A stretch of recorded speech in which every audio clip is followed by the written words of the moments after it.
The research station orbiting Kepler 442b hummed with its usual nocturnal rhythm, a symphony of air recyclers, data processors, and the occasional chirp of automated systems performing their endless diagnostics.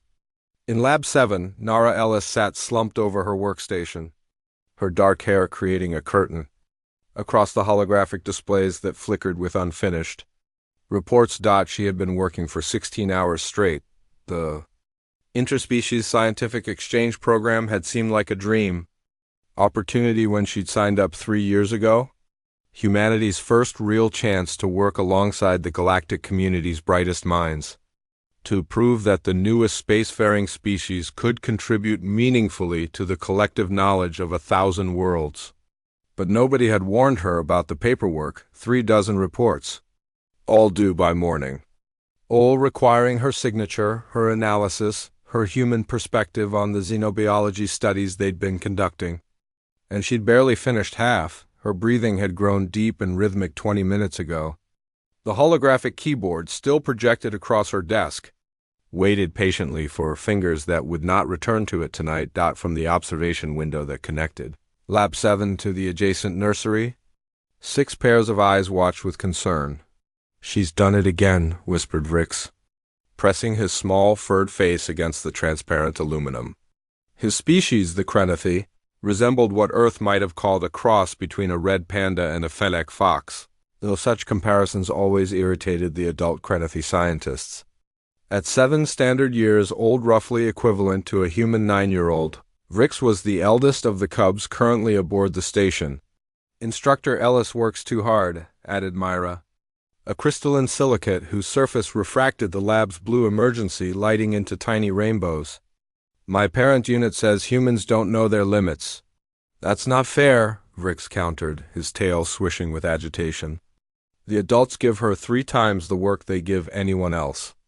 They say it's because humans are resilient, but I think they're just testing her." It was true, though none of the cubs fully understood the politics behind it. Humanity's admission to the galactic community had been contentious.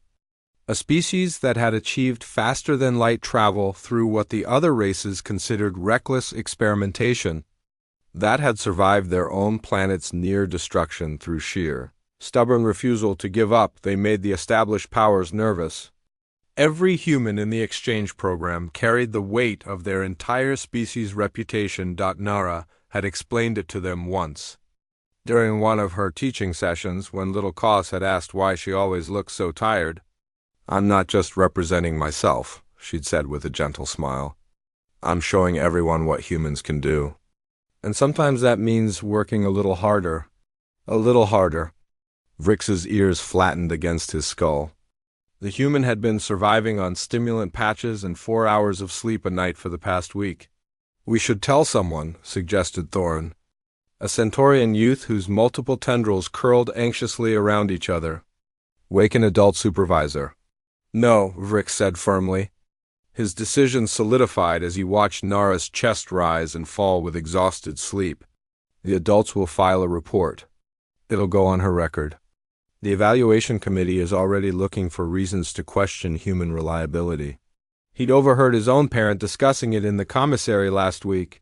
The whispers that humans burned too bright, crashed too hard, couldn't maintain the steady productivity that multi-year space missions required. "So what do we do?" Myra's crystalline structure chimed softly with anxiety. "The reports are due in 6 hours. Vrix made a decision. That would later be studied in xenopsychology.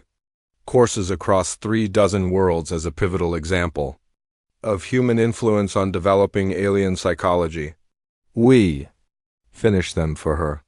The other cubs stared at him. "That's Cos, barely 4 standard years old, struggled with the common tongue. "That's not allowed." "Instructor Ellis has let us help with her research all month," Vrix explained, already moving toward the nursery's access panel.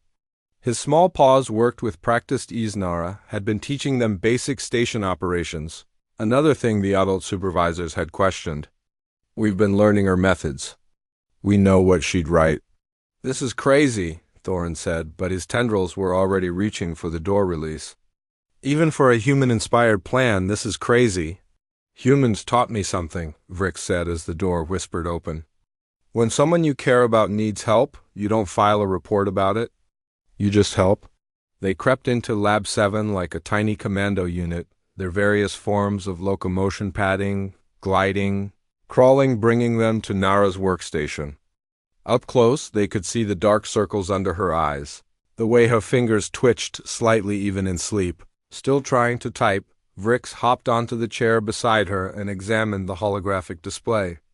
23 reports remaining, each requiring data analysis, comparative observations, and conclusion synthesis. Okay, he whispered. Myra, you're best with numerical data. Take the quantitative reports. Thorin, your species has pattern recognition handle the genetic sequencing analyzes. Cross, you and Rena compile the observational notes. Jox and I will write the conclusions. What about her signature? Jox asked, the avian youth's head tilting with concern. The system requires biometric confirmation. Vrix's muzzle pulled into something that might have been a smile he'd learned the expression from Nara. She showed us the override protocol last week. For emergencies? I think this qualifies.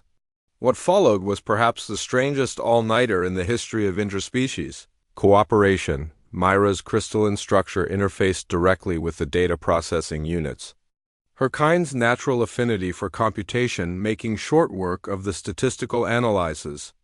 Thorin's multiple tendrils manipulated 4 different holographic keyboards simultaneously. His species' parallel processing abilities identifying patterns that even Nara might have missed.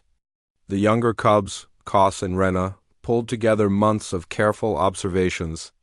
Their perfect recall a trait both their species shared, ensuring no detail was forgotten, and Vrix, with Jox perched on his shoulder providing the kind of big-picture perspective that came naturally to aerial species, wrote conclusions that synthesized their collective work. He'd paid attention during every one of Nara's lectures, had absorbed not just the science but the way she thought about it. The human approach, creative, intuitive leaps backed by rigorous data, always asking what if and why not. Hours passed. Outside the station's windows, the rust-colored crescent of Kepler 442b rotated slowly, its 2 small moons casting double shadows across the research facility. At one point, Nara stirred, mumbling something about deadline and can't fail them. Vrix paused, his small paw hovering over the holographic interface, until her breathing settled back into sleep's rhythm. She couldn't fail them, she'd said. But she didn't understand yet they wouldn't let her fail. Not alone, the final report was completed 43 minutes before the deadline. 6 exhausted cubs sat back and reviewed their work, displayed across the main holographic array in all its comprehensive glory. It's good, Myra chimed softly. Really good. Maybe better than if she'd done it alone when she was this tired. That's because she didn't do it alone, Vrix said quietly, watching Nara sleep. She had us, even if she didn't know it. They carefully moved her to the more comfortable sleep pod in the corner, task that required all 6 of them working together, and resulted in Thorin accidentally getting tangled in his own tendrils. They left the reports queued for submission, with a small note in the metadata that only Nara would see. From your cubs, with love. Next time, please ask for help before you fall asleep. When Nara woke 4 hours later, disoriented and panicked, her first coherent thought was that she'd failed. The deadline had passed. Her career was over.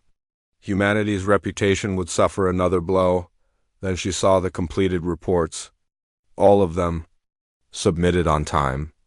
And as she read through them, her human eyes growing wider with each page, she began to recognize the work of 6 different minds, all working together in perfect harmony to save her from her own exhaustion.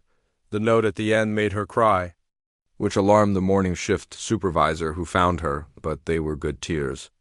The kind that only humans seem to shed, tears of gratitude, of being seen, of not being alone. The galactic community had worried that humans would be a disruptive influence, teaching recklessness to impressionable young minds.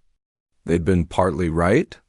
What Vrix and his friends had done was technically against protocol, but what they'd missed was the other lesson humanity taught, that compassion, Cooperation and caring for one another wasn't a weakness to be regulated away, it was the greatest strength in the universe.